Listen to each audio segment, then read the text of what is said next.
আপনার মোবাইলের স্ক্রিনে আপনার পরিবারে কাহারও একটি মোবাইল নাম্বার সেভ করে রাখলে মোবাইলটি হারিয়ে গেলে ভালো মানুষের হাতে পড়লে আপনি মোবাইলটি পেয়ে যাবেন।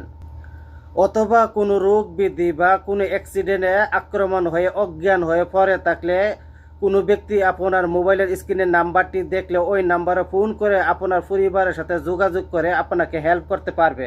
কিভাবে নাম্বারটি সেভ করতে হয় দেখুন। প্রথমে সেটিংয়ে ওকে করে এই যে সার্চ এখানে লিখতে হবে লক স্ক্রিন। লক স্ক্রিন লেখার পর এই যে এখানে লেখা আছে add tax on lock screen, এখানে ওকে করতে হবে। এই যে add tax on lock screen আবার এখানে ওকে করতে হবে।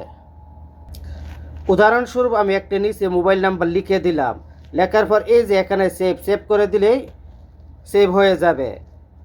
ধন্যবাদ।